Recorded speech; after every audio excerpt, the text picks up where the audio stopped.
Il faut aussi maintenant tenter de dresser un bilan de l'action du ministre que fut Jean-Pierre Chevènement depuis l'été 97.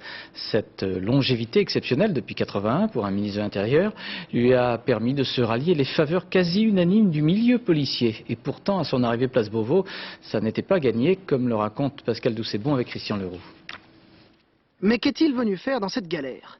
C'était la réaction générale de la police et de ses syndicats lorsque Jean-Pierre Chevènement arrivait place Beauvau. On lui reprochait alors de ne pas être un spécialiste. 3 ans et 3 mois plus tard, le changement d'appréciation est spectaculaire.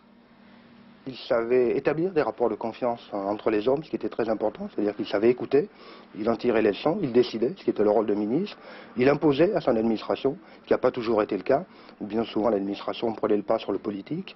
Je crois que c'est ce qui fait qu'aujourd'hui, finalement, tout le monde le regrette un petit peu. Ce miracle s'appelle d'abord la police de proximité.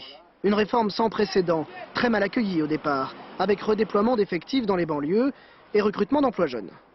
Jean-Pierre Chevènement a lancé des négociations avec la plus grande des patiences et n'a pas hésité à montrer l'exemple dans un exercice médiatique auquel il n'était pas habitué. Par exemple, est-ce que vous avez été candidat pour des emplois jeunes?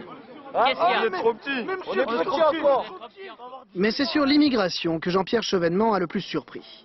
D'un côté, il fait voter une loi considérée comme restrictive par une partie de la gauche. De l'autre, il lance une vague de régularisation qui permettra à 80 000 clandestins d'obtenir des papiers. L'objectif, faire sortir l'immigration du débat politique, est désormais atteint. Une autre affaire était bien mal engagée. L'enquête sur l'assassinat du préfet Erignac.